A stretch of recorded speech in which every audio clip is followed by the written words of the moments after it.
Corey Taylor of Stone Sour, who will be coming to town on May 18th, playing the Rock on the Range kickoff party at Express Live, and the new album from Stone Sour, Hydrograd, comes out on June 30th. So, Corey, tickets for that Rock on the Range kickoff party, they sold out in just a few minutes. I want to say minutes, as it was seconds. People were hanging out online trying to get the tickets, and even they didn't get hooked up.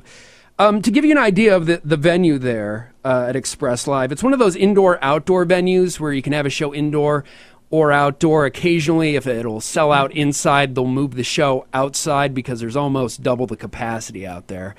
Any chance in this late hour that would happen and you would move the show outside to make more tickets available?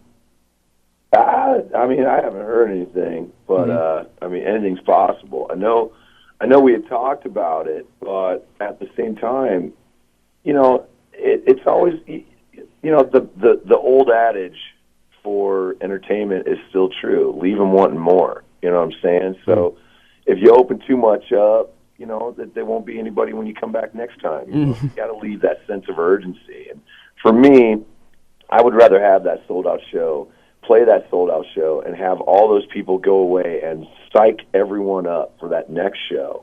So when we come back, it's 5 times as many people. You know what I'm saying? And then that show sells out. And then, well, damn, I don't know where the hell we go from there. I mean, we'll figure it out. But, right. I mean, yeah, man, it's a damn good problem to have. Yeah, right.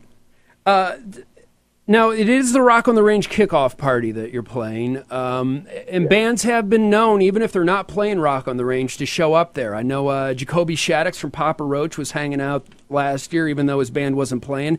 Any chance you or any of the guys are going to be sticking around in Columbus for a couple days to check out the range out there?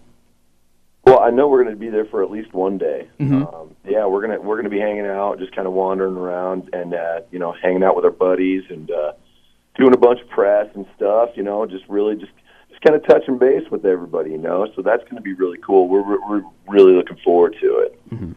The new album, Hydrograd, comes out June 30th. Right now we're playing song number 3 on the Blitz. When it first came out, I thought, oh, they don't have a title for this track yet, so they're just calling it song number 3. It's a unique title. What was the thought process behind giving it that name?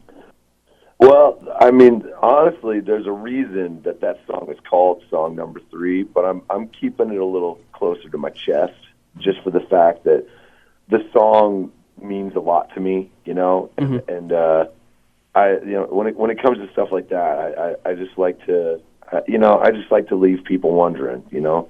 I can tell you that the song itself is about that. It's about the other side to that positive love that you can find if you allow yourself to open it up. Because everybody talks about the butterflies and the puppies and all that stuff, the hearts and all that crap. But there's a good, passionate side to that love if you can allow yourself open, that makes you, you know, makes you a little, you know, tighter in the pants, if you understand. And that's what it's about, man. People talk about the other side of that, but there's another side that you can really get down with if you allow yourself to open up like that, man. I saw this just today, that Van Halen, Corey, they were considering going on tour, or this is not considering, but it's in the talks right now, that Van Halen would tour with both David Lee Roth and Sammy Hagar as frontmen. They would switch off songs. Any chance you think that would work, or do you think that would just be too much? I don't know, man. I mean, well, you can make anything work. Okay. You know what I'm saying? Yeah. It's a matter of, will they work together? You know what I'm saying? I mean, and honestly, I'd be, and this is me as a fan of both gentlemen. I don't think it would be so much an issue with Sammy as it would be an issue with Dave. You know, Dave is a big personality with a big ego. Sure. It's one of the reasons why he's one of the greatest frontmen ever. You know what I'm saying?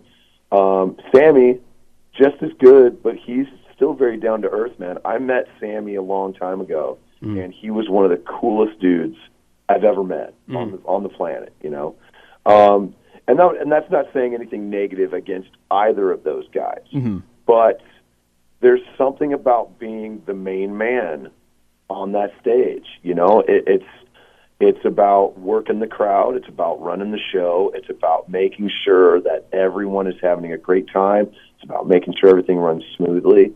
And when you've got two dudes trying to make that move, it gets a little muddy, you know. So I don't know. I think musically it could absolutely happen, and if they could make it work and find the balance, that would be a killer show. I would absolutely go see that. But I mean, you know, time will tell, I guess.